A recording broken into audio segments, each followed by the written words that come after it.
Malam telah menggantikan siang, suara malam mulai mendendangkan lagu tentang dunia mereka. Dunia yang gelap penuh dengan misteri bagi mereka yang takut akan kegelapan. Sementara di sudut langit nampak sepotong bulan menampakkan dirinya, tersenyum menyaksikan nyanyian malam yang menyambut kedatangannya.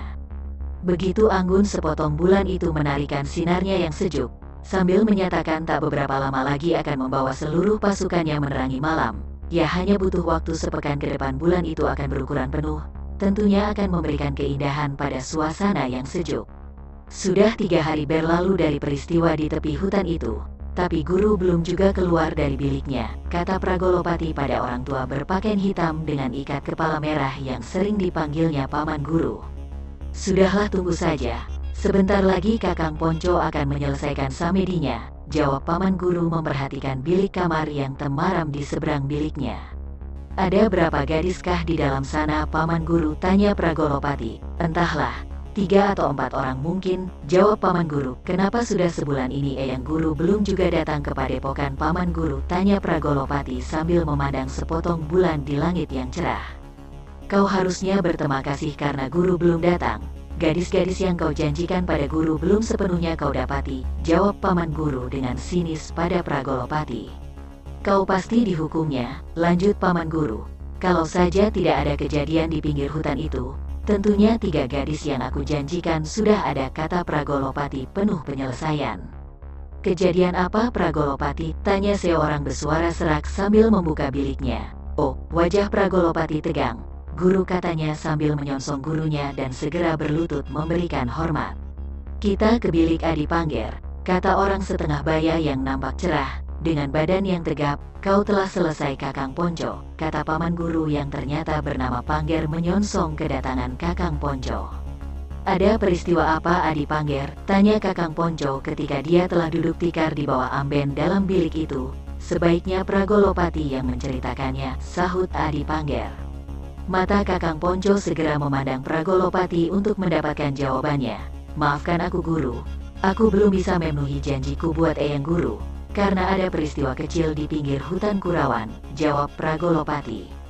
Ah, sudahlah, jangan basa-basi, aku hanya ingin mendengarkan peristiwa apa yang nampak kau gelisahkan sedari tadi, kata Kakang Ponco dengan sinis. Pragolopati kemudian menceritakan apa yang terjadi di hutan kecil itu. Dengan seksama dan penuh perhatian Kakang Ponco mendengarkan apa yang diceritakan Pragolopati. Apa yang kau rasakan di kepalamu saat itu Adi, tanya Kakang Ponco pada Adi Pangger setelah mendengarkan cerita dari Pragolopati. Wajah Adi Pangger datar, kemudian mengerutkan kening. Dia mencoba mengingat kejutan yang didapatkan di hutan kecil itu. Aku merasakan kepalaku menjadi sakit yang luar biasa. Darah di kepalaku terasa dingin membeku. Tapi selang beberapa saat terasa panas yang mendidih. Kemudian aku tak ingat apa-apa lagi, jawab Adi Pangger dengan lemah dan penuh kecewa. Terus bagaimana sikap Ki Buyut terhadapmu, kembali Kakang Ponco bertanya. Ketika mereka datang aku sudah sadar, tapi kepalaku masih terasa sakit. Aku hanya mengancam mereka untuk menyerahkan orang itu, kalau tidak aku akan mengobak-abrik padukuhan itu, jawab Adi Pangger dengan nada tinggi. Aku yakin orang itu masih di Kuruan, lanjut Adi Pangger. Tiba-tiba Kakang Ponco tertawa. Adi Pangger dan Pragolopati mengerutkan dahi dengan sikap Kakang Ponco. Apakah kau berani mengobrak-abrik padukuhan itu? Terus kalau orang itu datang kembali bagaimana? Apa kau akan dapat melawannya? Sebelum melawan kau sudah pingsan di tepi hutan itu. Untung saja dia tak menghabisi nyawamu, kata Kakang Ponco setelah puas ketawa. Aku akan meminta bantuan guru, jawab Adi Pangger dengan wajah merah. Sudahlah, jangan libatkan guru dulu, tapi bagus kau telah membuat orang itu akan bertahan di sana. Besok kita akan ke sana, kita akan bertanya pada orang-orang di padukuhan itu, kata Kakang Ponco. Nampak wajah Pragolopati cerah. Dengan gurunya dia yakin akan dapat meringkus orang itu. Dia tak mau dianggap lemah oleh orang-orang Kurawan, dia harus tetap menjadi orang yang ditakuti di sana. Dengan begitu akan mudah baginya melakukan apa saja dan juga akan mendapatkan kembali Untari, yang kelak dipersembahkannya untuk eyang guru. Warga padukuhan Kurawan nampak begitu pucat. Mereka dikumpulkan di halaman besar Ki Buyut. Dari yang remaja sampai yang tua-tua dikumpulkan. Suara gentongan telah terdiam pertanda hampir seluruh penduduk Kurawan telah berkumpul. Mungkin hanya bayi-bayi yang masih tinggal bersama ibu mereka di pondok-pondok mereka. Pragolopati nampak berwibawa berdiri di banjar kediaman Ki Buyut. Dengan sinis dia memandang penduduk yang telah berkumpul di hadapannya. Di mana dia? Tunjukkan keberadaannya. Jika ada di antara kalian yang berani menyembunyikannya, maka jangan salahkan aku jika rumah kalian akan kujadikan kuburan kalian. Lantang suara Pragolopati dengan wajah yang merah. Pragolopati, apa yang kau lakukan? Takkah kau ingat mereka itu adalah teman-teman sepermainanmu? Janganlah engkau menjadi penguasa di sini. Ada Ki Buyut yang harus kau hormati. Muncul seorang setengah baya. Dilihat pakainya nampak orang itu orang berada. Ayah, jangan turut campur dengan urusanku, jawab Pragolopati lebih lantang. Tapi perbuatanmu sudah keterlaluan, Pragolopati. Tidakkah kau ingat bagaimana warga bersama-sama membawa ibumu yang sakit 3 tahun lalu pada Kidukun? Kau tidak bisa melakukan apa-apa untuk menolong ibumu. Kembali orang setengah baya berpakaian bagus itu menjawab. Cukup ayah. Aku tak ingin tanganku ini meremukan kepala ayah. Lagian tetap saja ibu mati saat itu. Geram Pragolopati. Lelaki setengah baya itu menunduk lemah. Wajahnya penuh penyesalan, ada air yang mengenang di kelopak mata. Taklah dia takut akan dibunuh Pragolopati, tapi sebuah penyesalan karena sikap anaknya yang sudah jauh dari norma. Cepat katakan, di mana orang itu? Jika kalian tetap melindungi orang itu, aku bisa buktikan padukuhan ini akan menjadi arang, dan tak akan kubiarkan satu orang pun yang akan keluar dengan selamat dari padukuhan ini. Dengan lebih lantang Pragolopati mengancam. Dan tiba-tiba saja dia memukul dada seorang pemuda yang berdiri di bawah banjar. Dengan sekejap pemuda itu tersungkur tak sadarkan diri. Terlihat dada pemuda itu biru dan dari mulutnya keluar darah segar. Semua warga menggigil ketakutan. Wajah mereka pucat pasi tertunduk dalam diam. Aku dan guruku masih memberikan kesempatan pada kalian. 3 hari ke depan saat kami datang, orang itu harus sudah ada. Jika tidak, kalian akan mendapatkan akibatnya. Dan orang itu hanya contoh, lanjut Pragolopati saat melihat warga yang semakin ketakutan.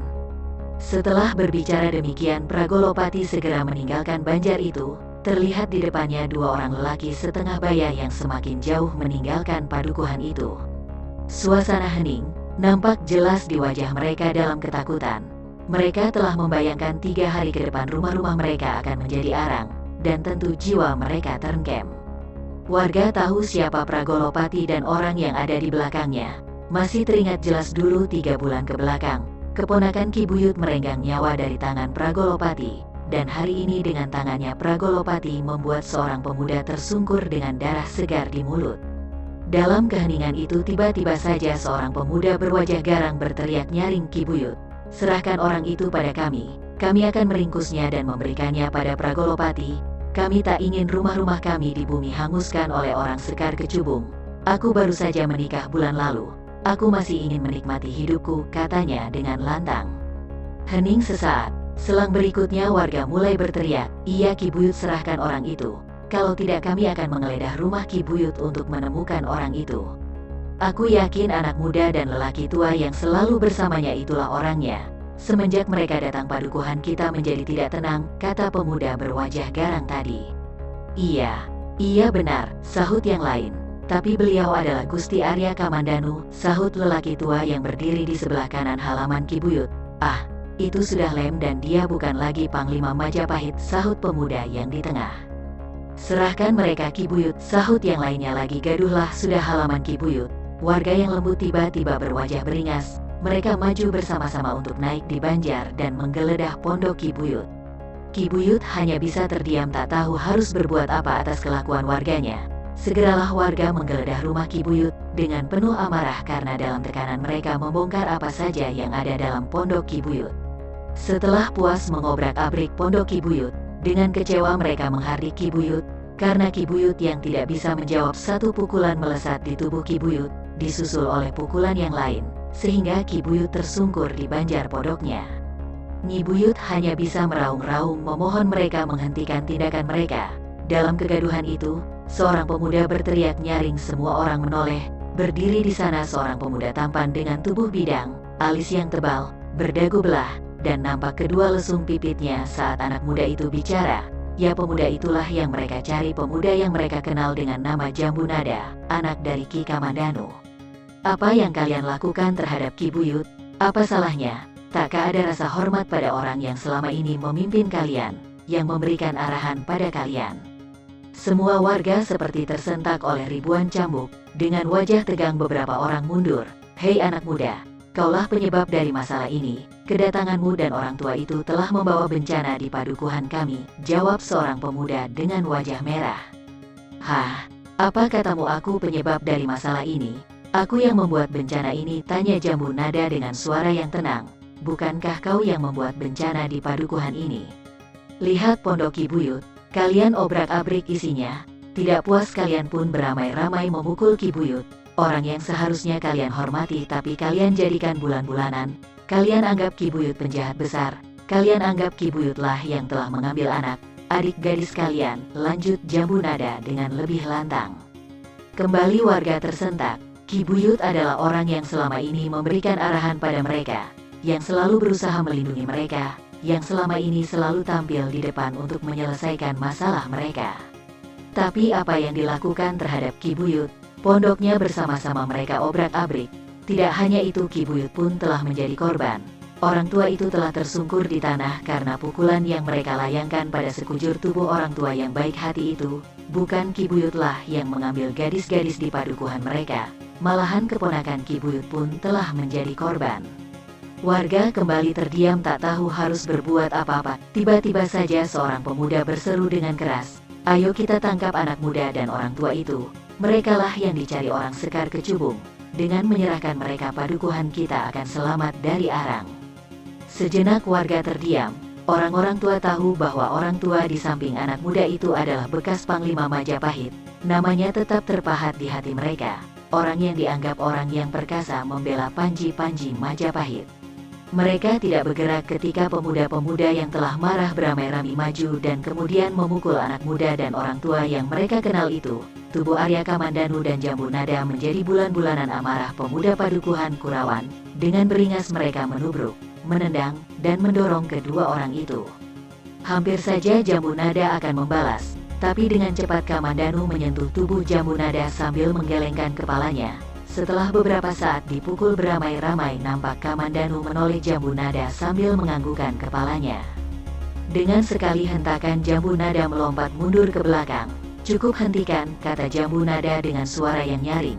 Namun pemuda-pemuda itu tidak ingin berhenti, bersama-sama mereka mengejar Jambu Nada. Tapi tiba-tiba saja mereka dikejutkan oleh apa yang dilakukan oleh Jambu Nada. Pohon kelapa yang di dekat Jambu Nada telah tercabut dan terangkat dalam pelukan Jambu Nada. Pemuda-pemuda padukuhan Kurawan seperti tersihir. Dengan mata terbelalak mereka melihat anak muda yang telah mereka pukul bersama-sama mengangkat pohon kelapa itu dengan mudahnya. Dan tak lama kemudian pohon itu hancur, yang tersisa hanya debu bekas pohon kelapa itu.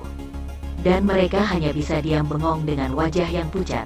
"Maaf aku membuat kalian terkejut, aku tak bermaksud menyombongkan diri," sesak Jambu terdiam menghela nafas.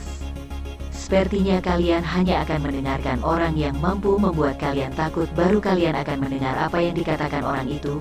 Dengan kata-kata yang baik kalian tidak pernah menggubrisnya.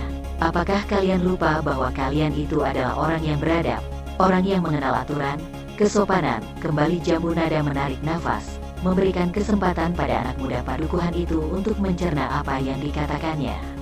"Apakah salahku terhadap kalian? Apakah aku mengambil adik atau boyu kalian?" Kembali Jambu Nada berkata. Dengan tenang Jambu Nada berkata, "Apakah aku salah jika aku tak terima dan melarang orang yang semena-mena mengambil gadis di padukuhan ini? Yang aku lakukan hanyalah ikut menjaga padukuhan ini dari orang-orang yang telah berbuat tak sesuai dengan norma. Kenapa aku yang kalian adili? Kenapa kalian berani memukul Ki Buyut, orang yang telah membela kalian? Kenapa kalian tidak berani pada Pragolopati dan teman-temannya? Bukankah dia juga manusia seperti kita juga, yang pasti akan merasa sakit bila dipukul? Aku yakin dengan bersama-sama seluruh pemuda di padukuhan ini akan mampu membuat Pragolopati akan takut untuk berbuat semena-mena di padukuhan ini. Bukankah sudah menjadi kewajiban bersama untuk menjaga padukuhan ini dari orang-orang yang tak bertanggung jawab?" Bergetar dada pemuda-pemuda padukuhan mendengar anak muda yang dengan tenang berbicara itu. Mereka menilik mereka sendiri, mereka bukanlah orang yang lemah. Mereka juga mengenal ilmu kanuragan untuk menjaga diri. Kenapa harus takut dengan padepokan Sekar Kecubung? Dengan bersama-sama mereka yakin akan dapat melawan padepokan itu. Kalaupun mereka mati, Bukankah itu mati yang mulia? Mati membela tanah milik mereka sendiri, tempat mereka lahir, tempat mereka besar, tempat mereka bermain. Sudikah mereka membiarkan orang-orang merusak tanah yang memberi mereka hidup? Aku hanya ingin membela tanah kelahiran nenek moyangku. Di sini ayahku dilahirkan dan dibesarkan. Di sini pula makan Eyang Empu Renggareksa dan juga Eyang Putri. Sadarkah kalian telah membiarkan orang-orang itu berbuat semena-mena terhadap tanah kita? Gadis-gadis mereka ambil, adik-adik kita mereka ambil, padi yang kita tanam dengan susah payah dengan keringat pun mereka ambil. Kembali Jambu Nada berkata. Apakah kita akan membiarkan hal itu? Tanya Jambu Nada lantang. Tidak, jawab pemuda berwajah garang. Kemudian disahut yang lain, tidak, kami tidak akan membiarkan mereka mengambil hak kami. Tak akan kami membiarkan mereka berbuat semena-mena pada tanah kami. Iya, tidak, bergemuruh yang lain sahut menyahut seakan terbangun dari tidur yang di dalamnya terdapat mimpi yang buruk. Jambu Nada tersenyum, dia menarik nafas lega. Nah orang-orang Kurawan, apakah kita akan menyerahkan orang yang telah membela tanah kita itu? Tanya Ki Buyut di sela-sela gemuruh. Semua warga kembali terdiam, diam dengan rasa bersalah terhadap orang yang telah semena-mena mereka pukul, orang yang selama ini dihormati, orang yang selama ini mengayomi mereka. Mendidih hati pemuda-pemuda itu pada Pragolopati dan teman-temannya. Jawablah orang Kurawan, apakah kita akan menyerahkan keluarga kita ini pada mereka? Kembali Ki Buyut bertanya. Tidak Ki Buyut, jawab orang dengan gemuruh. Terus apa yang akan kita lakukan jika besok lusa mereka datang dengan pedang terhunus? Kita akan melawan Ki Buyut, kata pemuda yang berdiri di depan Ki Buyut. Iya Ki Buyut, kita akan melawan, sahut yang lainnya. Apakah kalian tidak takut jika nanti nyawa kalian akan terputus oleh pedang-pedang mereka? Kembali Ki Buyut bertanya. Dengan penuh semangat pemuda yang berdiri di belakang menjawab, kami tidak takut Ki Buyut, kalaupun kami mati, maka kami mati membela tanah kami sendiri, mempertahankan tanah kelahiran kami sendiri, jawab pemuda itu. Benar, iya benar, sahut yang lain. Kembali dengan gemuruh di halaman Ki Buyut itu, Ki Buyut mengangguk kecil, dengan senyuman di wajahnya. Walaupun badannya terasa perih dan sakit, tapi rasanya melihat warganya yang penuh semangat nampak di wajahnya terasa cerah, cerah dari hari-hari sebelumnya.